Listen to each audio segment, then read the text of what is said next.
Over the weekend, Quebec Justice Minister Stéphanie Vallée was still trying to figure out why people responded so angrily to a law that bans provincial and municipal government employees from providing services to anyone wearing a face covering.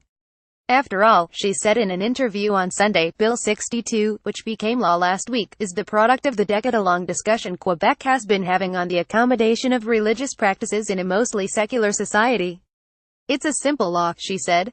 That may well be the problem. Bill 62 is too simple-minded in its focus on one polarizing religious practice.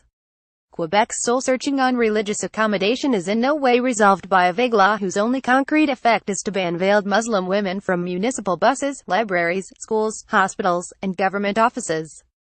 Story continues below. Advertisement. That was it. That was the whole problem. 10 years of rancorous debate, and all it was really about was a few people with face coverings. Ms. Vallée and her boss, Premier Philippe Couillard, have expressed bewilderment that this has been badly received.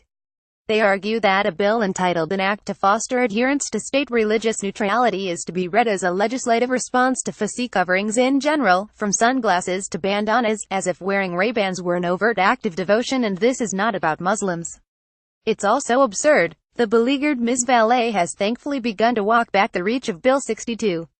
Where she once said the law means that a veiled woman must show her face the entire time she is riding a bus, she hinted on Sunday that regulations, which she will introduce this week, may mean women only have to lift their veil momentarily for the purpose of, for instance, verifying a bus pass that includes the user's photograph. If so, then Bill 62 will be an acceptable, but rather redundant, law.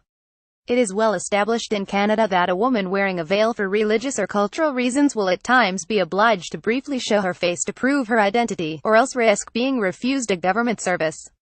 It is also fairly pointless, given Canada's Charter of Rights and Freedoms, to adopt a law that limply asks government workers to be careful to neither favor nor hinder a person because of the person's religious affiliation or non-affiliation. Basically, this law may end up accomplishing nothing that isn't already covered by the Charter, or isn't currently in practice.